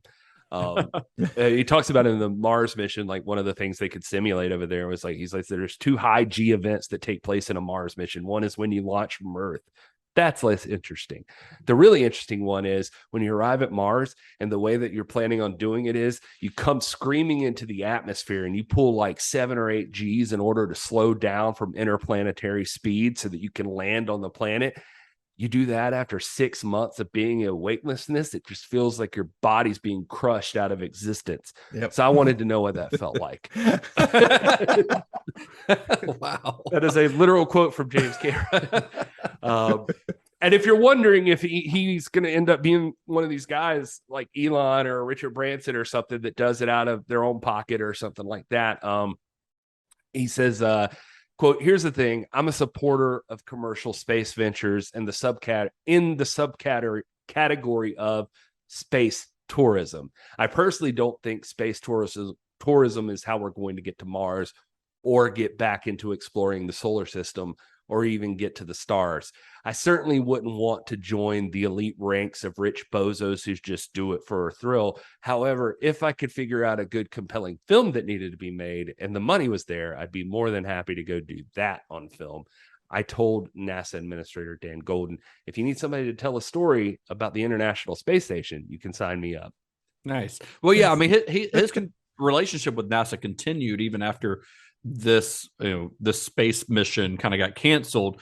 In 2002, he became a member of the NASA Advisory Council, which is kind of a council of non-working astronauts, I guess you would say, who advise NASA on certain things, where he got to hang out with guys like Buzz Aldrin and John Glenn, and some of the world's most renowned scientists and engineers. He became like a spokesperson almost for NASA. Like one of his roles being on this advisory council was to like go around speaking about space exploration. And he also helped design a 3D high def camera for NASA for them to take on future Mars missions. Nice. Yeah, maybe that was the same one from the rover. And he's also a member of the Mars Society, which is like a nonprofit organization that is lobbying for the colonization of Mars. I assume he thinks we have to escape this planet at some point. So he's probably right. He's like just trying to get my house over there. Just planning ahead. Yeah. All right. So moving on back down to Earth, I guess. So we mentioned on a previous episode of this series that I think maybe on one of our Titanic episodes, maybe Cameron he's always liked to keep kind of a running list of ideas on his computer. He might read an article or he might meet a person that kind of inspires him, and he'll sketch out some possible scenarios. Some of these scenarios are a few words long. Some of them might be a page or two, kind of a description of character and plot, things like that. Well, one of those ideas on his list that dated back to the 90s was a 2-word phrase. That's all it was. It said experimental girl, which is not going to be what you think it is. I mean, it could be. Cameron had been looking for a project to do with his buddy Charles Egley. I think that's how you say his name, or I think it's Chick Egley is what he goes by. Well, Egley and Cameron, their friendship had gone back to the Corman days. Egley had actually written Piranha 2, and they had bonded over, I guess, the trauma of that project. But he goes on to become a television producer, working on shows like NYPD Blue, Murder One, like pretty successful guy. Well, around the same time, 20th Century Fox was urging Cameron to try his hand at creating a television show. And Ray Sancini, who's the president of Lightstorm, kind of encouraged him to give it a shot. She thinks that it's going to, it'd let him be creative with, I guess, lower stakes than doing like a, $200 million movie. Mm. So Cameron and Egley, they set their own production company for the sole purpose of producing a television show. They gave it the very clever title of Cameron Egley Productions. And they started working on possible scenarios for a TV show, eventually settling on Cameron's experimental girl idea, which would later be given the title Dark Angel, which is not the Dolph Lundgren movie. Unfortunately, I tried to look it up and ran across that one, so that is disappointing. I believe it's streaming on Shudder right now if you want to watch it. Perfect. One of the things that Cameron loved about this too, by the way, was just that it allowed him to keep his creative fiction writing and producing going too. It exercises that muscle because there was a plan involved with this, especially when his miniseries idea hit him to like try to break into TV and see if he can do some stuff there. But in this, all this space stuff, I mean, the one thing is like, how interested he is into like traveling into the actual environments, but you can't do that in space. Like, it's all got to be like documentary style. If you're going to do anything, you in a space station, you got like 3 people and 2 of them need to be astronauts or something. Right. So Yeah. It's a little difficult. Yeah. So it's like, he's going to be up there. He's just going to be shooting stuff from an artistic perspective. Because astronauts aren't trained to shoot stuff artistically. He says they're like maybe programmed to think the exact opposite way. So anyway, there's this balancing act, and he can't while he's doing the space stuff, he can't also be working on his fiction stuff and lining up shots every day. But this gives him like kind of the balance he's trying to find of like sending creative stuff in and learning to compromise with other creative people. And if you're wondering, by the way, how he gets all of this shit done, like in one interview where he's talking about a little bit about this, he says, it's madness. Plus, I have a new baby at home. It's a juggling act. And the key is to have good teams on each one of these activities that are self-sufficient. When I'm not there, you can mesh with me creatively. And they need to know how to reach out and get what it is they need at the right time in the right way. I have video teleconference capability at my house and at my offices. So I spend a lot of time video teleconferencing, which is almost like being there, but it's much more effective in terms of time management. And this is all an issue of time management, which is a curse when you are interested in so many things like I am. You only have so much time on this planet, though, so you got to make it count. Might as well spend a decade and a half between movies. Yeah. Right. Well, this show, Dark Angel, is set in a dystopian future in the apocalyptic year of 2019. They were just off by 1 year, honestly. Yeah. Terrorists have set off an electromagnetic pulse that's destroyed nearly all computers and communication systems. And the show's main character, her name's Max Guevara. She's a genetically enhanced super soldier who escapes from a covert military facility as a child. And Max, she's another in a long line of strong female characters in Cameron's work, and was actually greatly inspired by the manga Battle Angel Alita. So over 1,000 actresses were considered for the part of Max, but the role would end up going to Jessica Alba. Alba was. Alba was not very well known at the time. She'd done a few parts here and there, but she'd been acting since she was about 13. I think she was 18 when she got cast in Dark Angel, and she had kind of found that her exotic looks. She's part part Dutch, part Hispanic. She's a melting pot, and she looks very exotic. But that had kind of prevented her from getting lead parts in a lot of movies, the kind of stuff that she was going for. And she was actually on the verge of giving up acting if she didn't land the part in Dark Angel. But God bless Jessica Alba, though. Yeah. and Cameron actually, he didn't like her audition at first, but there was like something about her that he liked. She had like an energy that he liked, and he actually thought her exotic looks like were beneficial to the show because he kind of saw and sees the future as being biracial. Did he see Idle Hands that came out in like 99, I think? Because I saw that one and she answers the door in her underwear. And ever since then, I've been in love. So, by the way, I was the same age as her, and am the same age as her. So you might be a year younger, or so I might be like a little younger than her. And I know it sounds creepy. I saw like Craig in our Discord mention the She-Hulk thing. Like some people are appreciating a strong, empowered woman, and I'm in it for because I want a muscle mommy. But no, I can appreciate all things. I'm multifaceted. You are, you are Legion. The 2-hour pilot for Dark Angel, which was written by Cameron and Egley, but directed by TV veteran David Nutter. David Nutter is one of the most prolific TV directors out there. He's done tons of episodes of like Game of Thrones, but I like to think of him as something I'm sure that he is happy to be known for, which is the director of Trancers 4 and 5. I was just Todd. I mean, I can't do all of these, so if you want to jump in on the David Nutter, okay, thank you. I'm something of a nutter myself.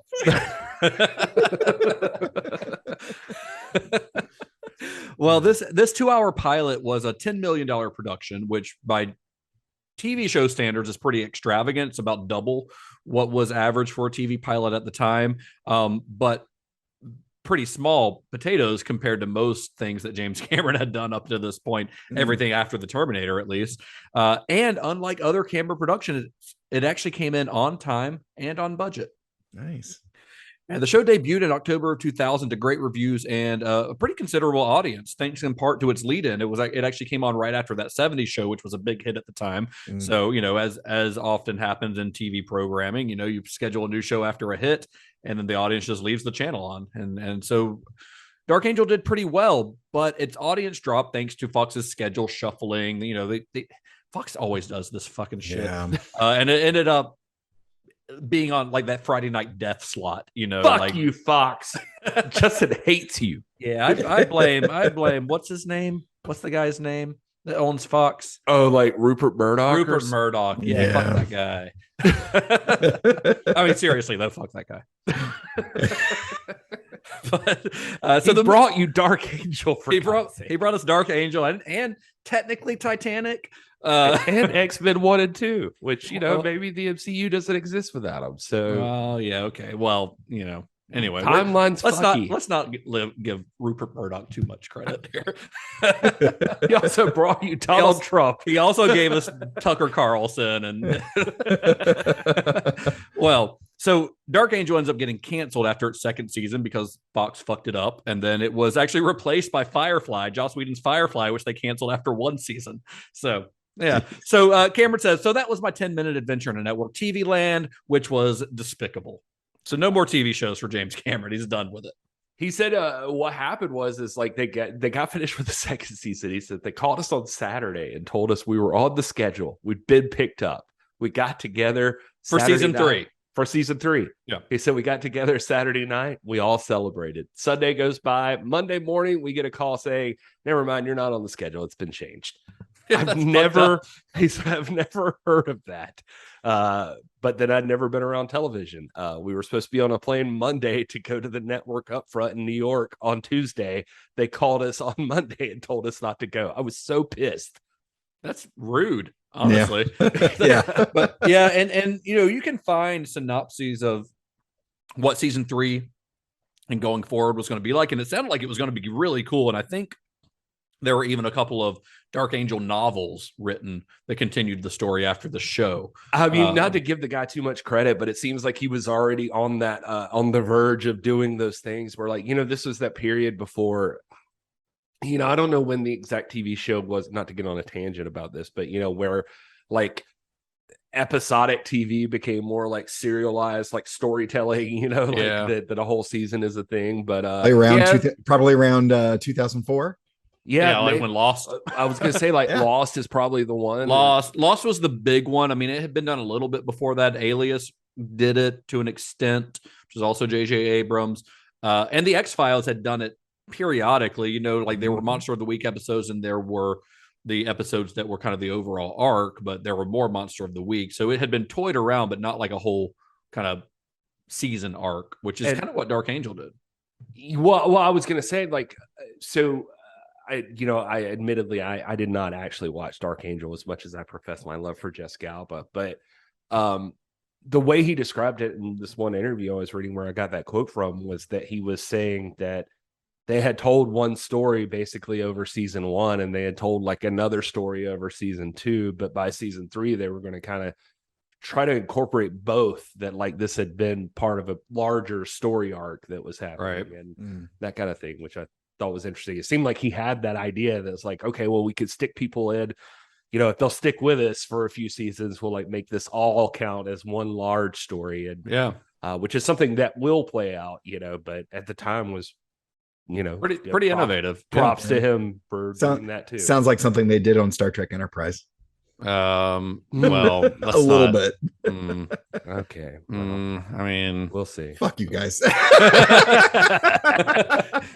I don't know. Well, do you know what? The way you can know that for sure is by listening to the Computer Resume podcast. There you go. Nice. Good save, Gary. Well, after having delayed it a year earlier, in May of 2002, Cameron embarked on an expedition back to the Bismarck to film a special for the Discovery Channel. So the Bismarck, if you don't know, is a fairly famous World War II. If you're into like history stuff, I guess fairly famous. Just not something people talk about in regular conversation, probably. But the Bismarck was a World War II era German battleship that had been sunk off the coast of France while trying to escape from the Royal Navy. It was considered pointed out to me like why I never got dates in high school. Because that's how I always led with conversations. Yeah. Have you heard about the Bismarck? Do you know about that? Well, I mean, this was considered like the most advanced warship ever created, much like the Titanic was kind of touted as the this unsinkable, most advanced ship of its time. So was the Bismarck, only it was a battleship, not a luxury liner. And when it was sunk, 90% of the ship's crew, which was about 1,995 men, with an average age of about 20 years old, all went down with the Nazi superweapon. The wreckage was first discovered in 1989 by Dr. Robert Ballard. He's the guy who had discovered the Titanic's wreckage a few years earlier and had filmed that documentary whose footage actually inspired James Cameron's own Titanic expeditions. We talked about that a little bit on our Titanic episodes. So Cameron brought along, like he did on his Titanic expedition, a group of historians. He also brought along 2 German survivors of the battle. And there had actually been some controversy as to how the Bismarck actually sank. So during the war, the ship destroyed the Hood. The Hood was one of Britain's best ships. It was kind of the crown jewel of the Royal Navy. And it killed all but 3 of the 1,400 plus men aboard that ship.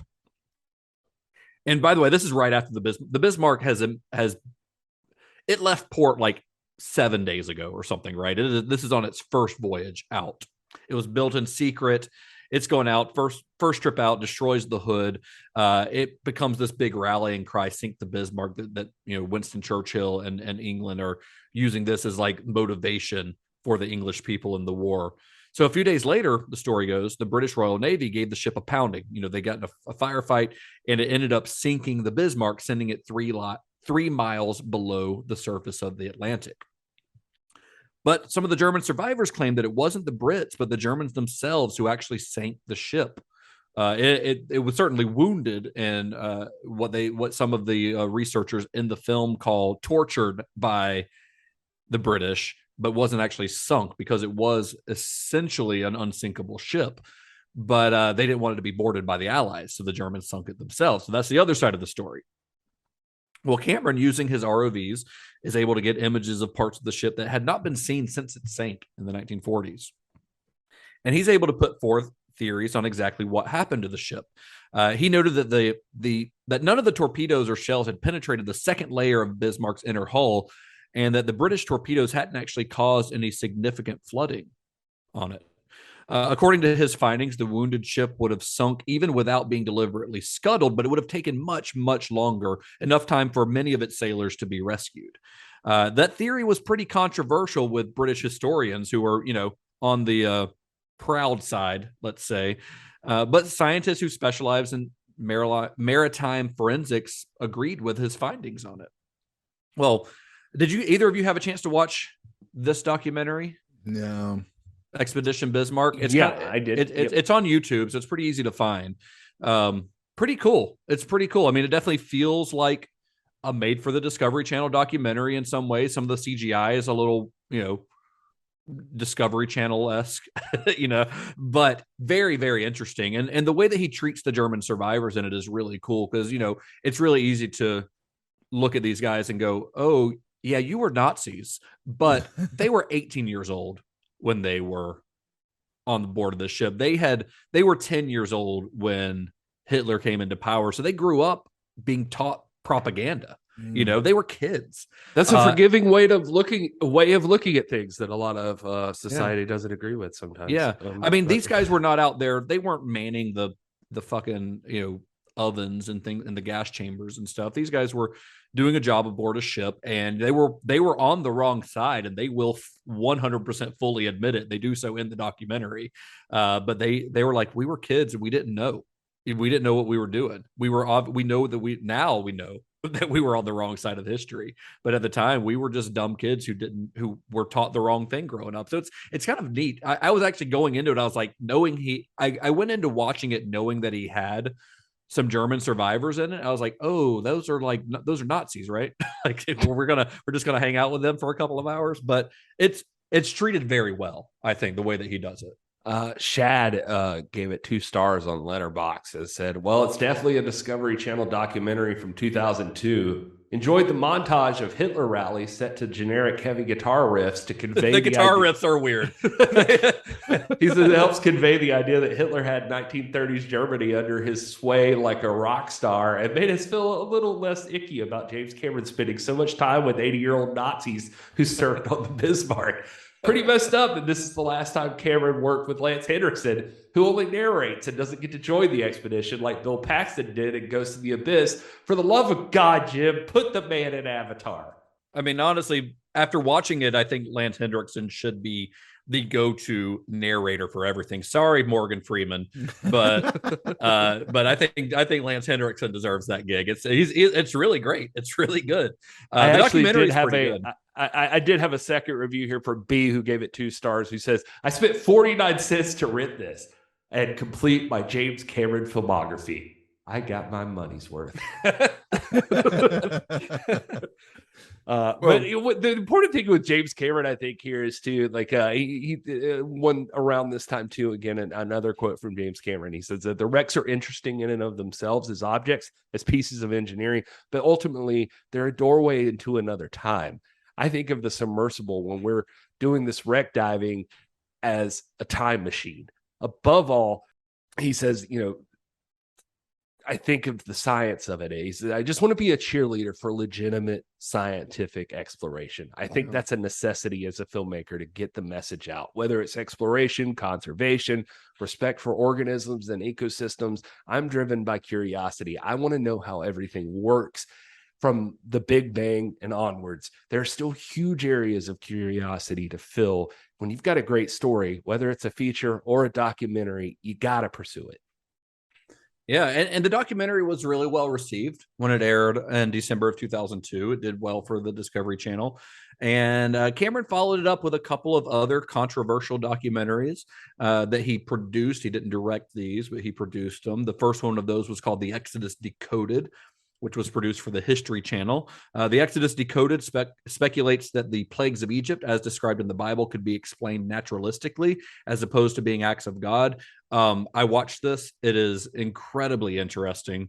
Some of it comes across as a little conspiracy theorist, but it is basically they explain a lot of what are described as the plagues of Exodus as being caused by earthquakes in a massive volcano eruption. And they make a pretty good, compelling, scientifically backed case for it. It's really interesting, I think. That was directed by a guy named Simcha Jacobovich, who is this Jewish Canadian investigative journalist. He's a really interesting dude. And the next documentary that Cameron produced was another one of Simcha Jacobovich's documentaries, and it's called The Lost Tomb of Jesus.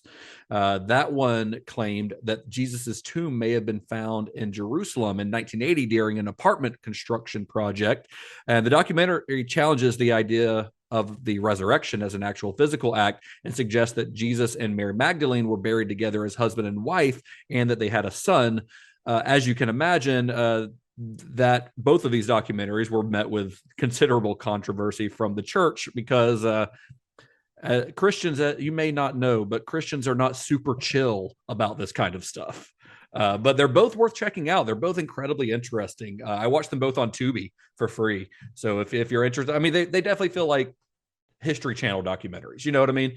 But the subject matter is really fascinating to me, I think. And this Simcha Jacobovich guy is an interesting guy. And Cameron ends up doing a documentary with him way on down the line, like after Avatar, about looking for the lost city of Atlantis, which I have not watched yet. I plan to, but I haven't checked that one out yet because it wasn't relevant to like this timeline. But I do want to check it out because I like what they've done together. I think it's really neat.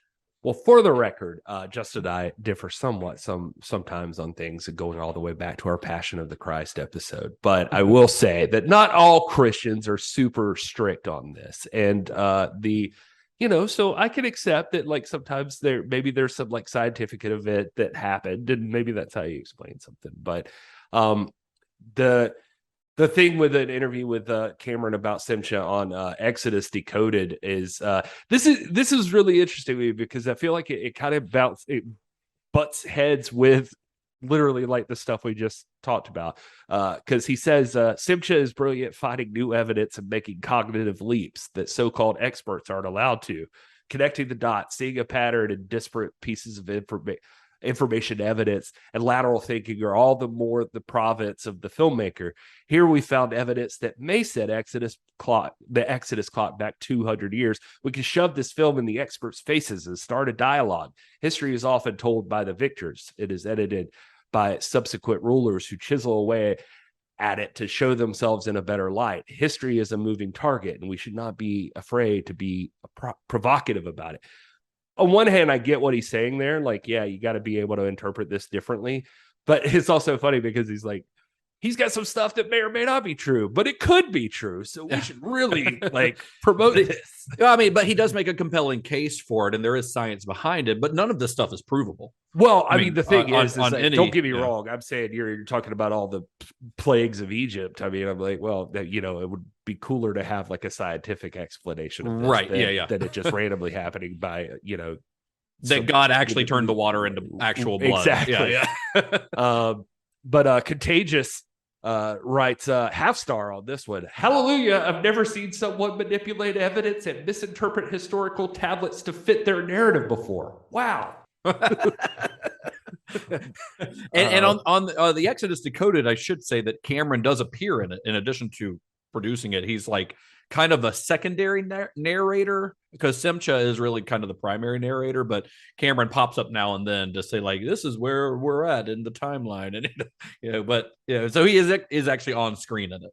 Yeah. And some of the stuff in the Lost Tomb of Jesus is actually like, it's interesting because if you look at the Quran, there's stuff in there that could line up there because, not to pretend to be an expert on Islam, but Jesus is a messenger in there, but the story for Jesus there was that he wasn't even actually the guy who's killed. Apparently, like it's like it was another person killed in the place of Jesus, and Jesus was sent off on his own, like Da Vinci Code style or something. Yeah, I mean, a lot of what's in the Lost Tomb of Jesus, the whole Mary Magdalene thing, that's all very Da Vinci Cody, Yeah, and but yeah, and in some stories there, I think the theory was like even like Judas is the guy, like somehow his face was changed to look more like Jesus, and then they crucified him instead. A little bit of ancient plastic surgery, huh? Yeah, there you go. I don't know. It's all very interesting to me. I mean, like you guys, I grew up in a very religious family, and this was all a lot of these things in the Bible were taught as if they were historical fact.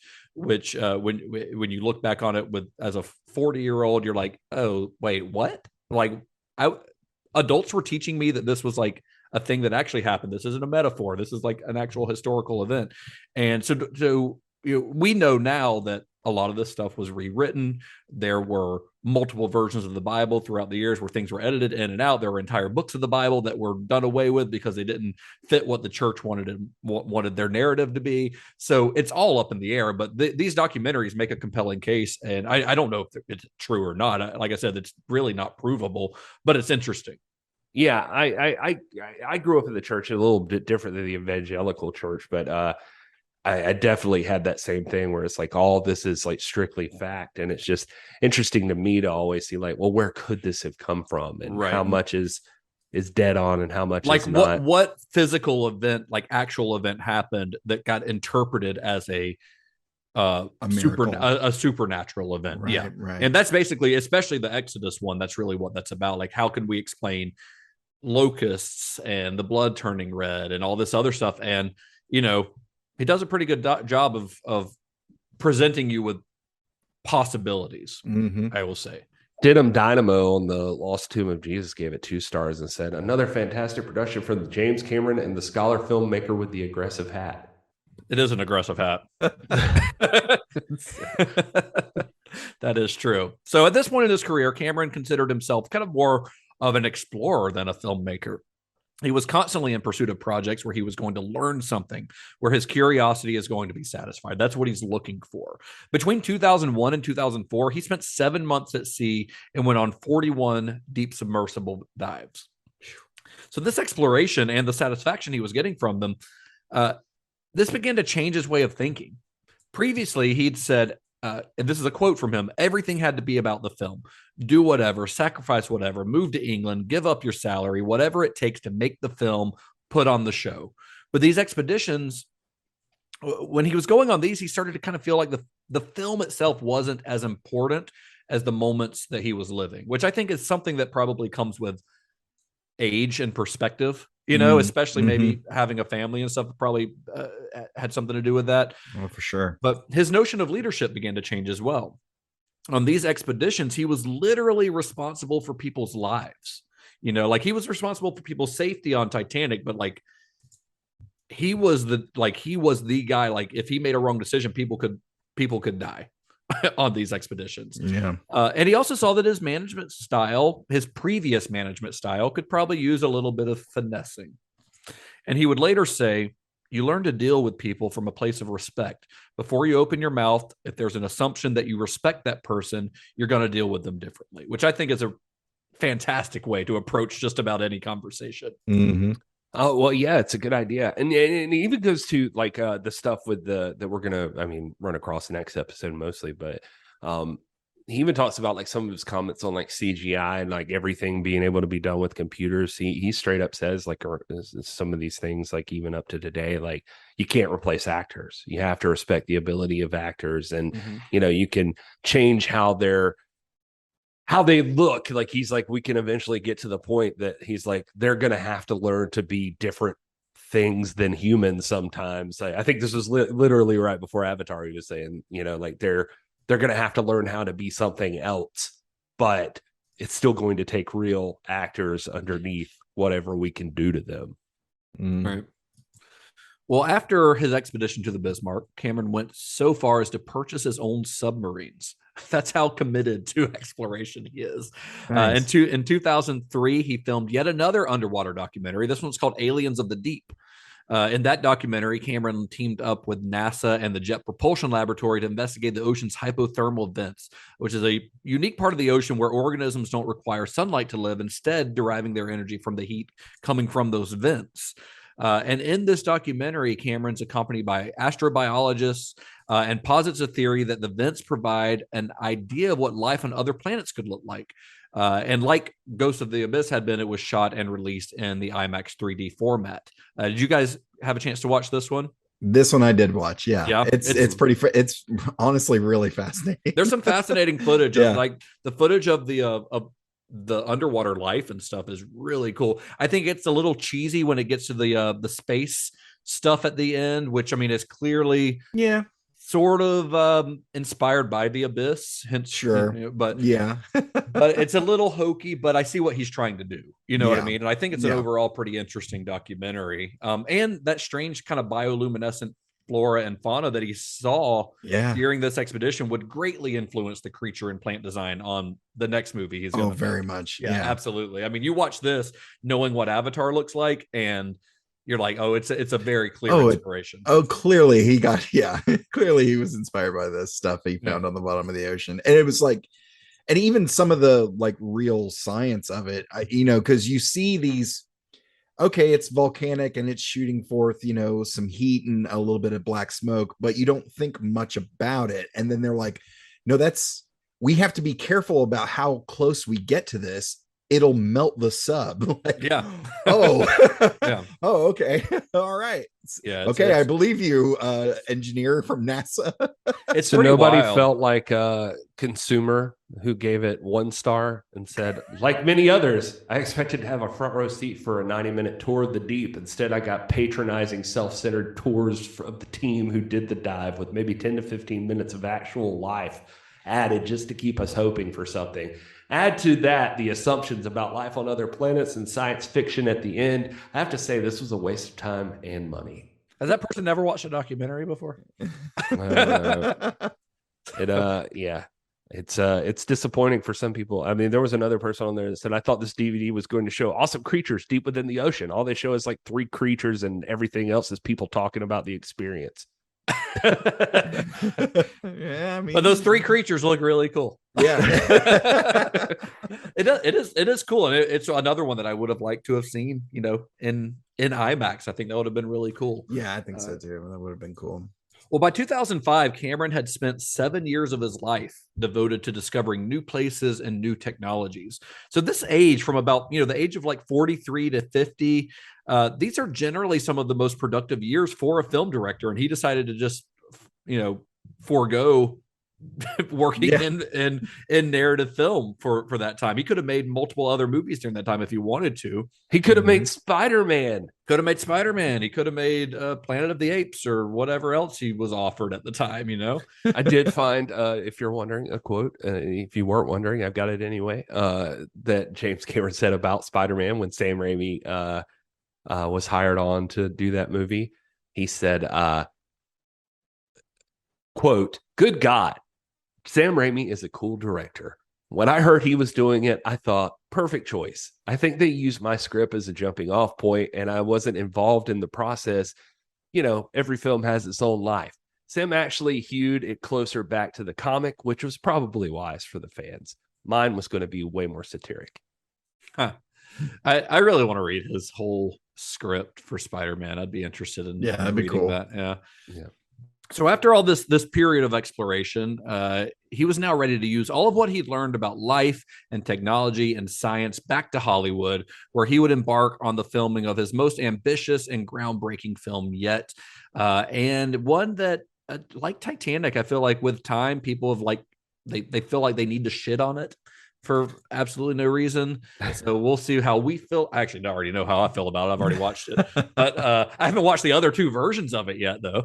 And that film, the subject of our next episode, is, of course, the final episode of our James Cameron series from 2009. We're going to be talking about Avatar. And don't worry, because after Avatar, he's going to be putting out like 2 at a time. So it's going to be, we'll get to a whole nother James Cameron series. We'll get a whole nother series down the line, and it's only going to be Avatar movies. That's it. Well, that's it for this show, guys. Thank you for indulging us in this kind of different episode than what we normally do. But like we said earlier in the episode, I think that this is all stuff that's really relevant to his growth as a filmmaker, and I think is relevant to what he's going to do on Avatar. So this sort of is, while none of this is directly connected to Avatar, it feeds into his creative process on that film, I think. So I think it was important to talk about, and it is part of his story, and that's kind of what we're telling here. So we appreciate y'all listening to this and kind of indulging us in this. Well, anyway, fellas, where can you be found on the internet? I don't like to self-promote. I am at This Is Gary Horn on all the social medias. I also do stuff with the NWA at NWA. The wrestling podcast is at TIPW Show. I also do a podcast called Cinema Shock at cinema_shock. Thanks, Gary.